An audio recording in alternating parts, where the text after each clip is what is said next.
talk about, you notice that first level has been paved, and we have our dragsters there. There's your bottleneck, as we call it right now, where the cars have to come through.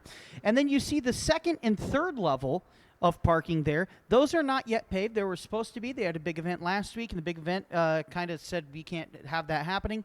So the second and third will soon be paved, and once that's paved, you have a lot of area for parking.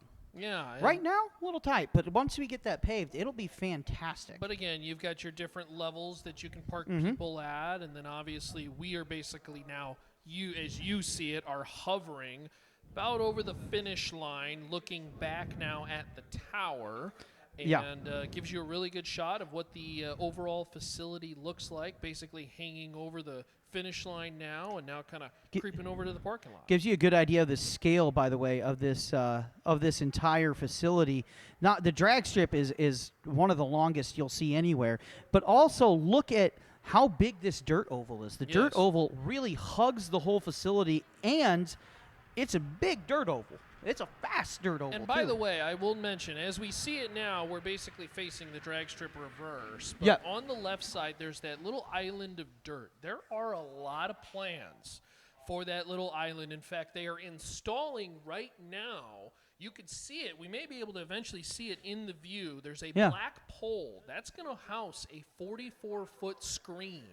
And that screen is going to be permanent. It's a permanent video board like you might see if you go to a national, only permanently installed on the track. Only track in the nation, maybe the world, that will have that, I do believe. Yeah, you can kind of start to see it. As the island kind of narrows in, you see that black pole to the left. That will end up housing the 44-foot screen, which, of course, will be directly pushed right in front of our friends across the drag strip in the grandstand. Absolutely, and they just poured the concrete for that. I think it was 5 days ago as you crossed the 8th mile finish line. It just poured the concrete for that 5 days ago. Going to take 27 days for the concrete to set. Concrete takes a long time to set, so they need to make sure that is ready to go, and then the video board goes thunk right on top of it as soon as they can. You know what's crazy is I'm looking at the 8th mile. I can't see the drone, but I can see it in the shot. That's a small little drone with such an amazing shot, man. And look, we were talking about this earlier, right? Technology. Technology. And how they can provide different angles, different viewpoints. Yeah. And that's really one of the craziest things, because when drones came along, they were talking about delivery, and I think if the smart people knew that once you could get a camera on it, it took a little bit, but once drone technology merged with camera technology, man, it was, I can have a camera angle literally anywhere that I want, and that's the crazy thing.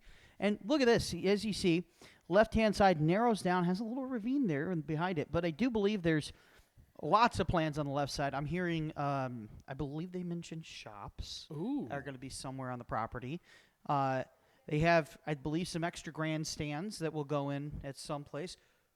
We're looking around for the drone. I see the drone. You see the drone, huh? I see the drone, right above the 60-foot marker up there. Yeah, straight up there. I'm wondering if it were to hover over, let's say, a Pro Mod pass, but 20 feet above, 30 feet above. I'm wondering if you could see the wind to push it. Interesting. Yeah. Oh, and here it goes. He's going to move it. He is moving and shaking. Gosh, and look at that. That's your staging lanes hooking around. This is cool, man. Pretty amazing view. Of course, the building to the left, that is the tower. They do have a rooftop, which, of course, has got lighting. We'll have hospitality, all that good stuff. And that's going to be one of the coolest places to watch a drag race anywhere. You've got suites on the third floor. We are on the second floor. And then the first floor, I believe they're going to utilize for media and I believe so, different opportunities. So real good look at the brand new Flying H drag strip here in Odessa, Missouri. We're about, 40 miles out of Kansas City? About 40 miles out of Kansas City. Kansas City kind of creeps into Missouri quite a bit. So once you pass the Royal Stadium, the Truman Sports Complex of Kaufman and Arrowhead, about 20, 25 minutes past that. And it's far out of the city, far enough out of the city to where we don't have to worry about noise neighbors, but close enough to the city to serve the entire metropolitan area, which is just fantastic. So there you go. It's kind of in that sweet spot, Quite a way to give a tour for the brand new facility is through the drone aerial, and You know, that drone's going to be handy for when we start to see our Shroud Safety Pro Modified, which, of course, are in the lanes getting ready. This is some of the baddest hot rods on the property here. These things are wicked, man. I'm telling you, I'm looking over here. All right, I see Mark Mickey. There he is. He looks like he's going to be in the fourth pair up. How about Ron Minix and Kurt Riffle out there? Hey, good to see Kurt and Shelly Riffle. Ran into them last night at a Waffle House. And we also see Keith Haney. Who else? Is that Mike? That's Mike LeBate. Keith Haney's lined up alongside Mike LeBate. Looks like Blake Housley will be going up against Todd Bennett in that amazing Corvette. Mark Mickey and Keith Goolsby going side by side, it looks like, are the pairings so far. And beyond that, kind of hidden by the tractor. But John Stouffer's in the lane. Hey, how about Sandman Williams? Tony Sandman Williams was waiting on an oil pump, and he finally got it, and we got the word that he was coming at, we're talking 10 o'clock last night, something like that, and here he is. Gosh, what a awesome facility. I'll tell you what, man, too, the dirt track, I know we're on a drag stream, but the dirt track, that is one of the nicest dirt tracks I've ever seen, isn't it? I've heard it's very fast. I've heard even Kyle Larson looked and went, ooh, that's fast. That's a guy who goes 240 mile an hour in an Indy car, 200 plus in a NASCAR, and he looks at this, he goes, man, that's a fast track. Ooh. I don't even know where we're controlling the drone, but maybe let's see. Could we get the drone to get a little close to our Pro Modified vehicles? Yeah. So we can get a little look of the Pro Modified machines. We'll see if we can get the drone to head on over to the staging lanes. Oh, Blake Housley just did a nitrous purge. There you go. Fly through a nitrous purge. Let's bring that bad boy to the staging lanes. There we go. Boy, I tell you what, the more I see this drone footage stuff, the more I want to buy one of these. These things are amazing. Look at this.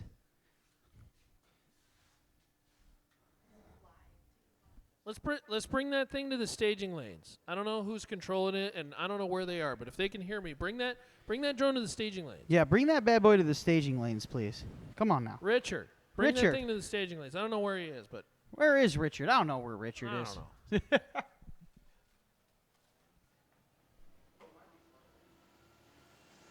Yeah, he might also have his earmuffs in because Pro Mods are about to go race. But I'm telling you what, man, as Jimmy Bradshaw comes through and gets the track nice and ready, we are almost ready to rock and roll here. Oh, and okay, here we go. Hi. Hey, we're gonna take her close to the Pro Mods and give you a good look of them overhead. Look at this sprint he's doing on our shot right now. That's so cool, man. There you go. There's our starting line crew and the team. And he's gonna, look at that.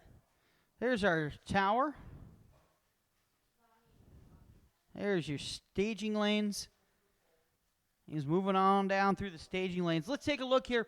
On the left-hand side, that first pairing, that is Kurt Riffle. On the right side, you see that is Ron Minix in the Purple Heart. And look at that. Have you ever seen such a thing? That is a really cool shot. Really cool shot. Staging lane full of Pro Mods. Told him to get into 4 and 5. It's a beautiful thing. It is, it's isn't it? It's a beautiful thing. You can kind of see what we call the winding road there, too, to get to the staging lanes. The long winding road, to speed. There you go. And if you guys, folks, have never been to one of our races or been to a race, I'm telling you guys, you should wait until we're in full rotation tomorrow, first round of eliminations. That thing will be full of cars. Left, right, center.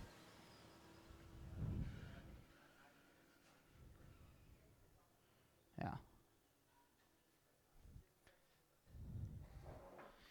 Let's see. So, is that Grumpy? There's Brian Lewis and Grumpy. He had a heck of a run the other day. Chris Giuliano pulling in. Is that Wayne Roberts? I believe it is. Wayne Roberts went to the semifinals in Tulsa. Of course, he's on his campaign, back getting into the swing of things. Good to see Wayne.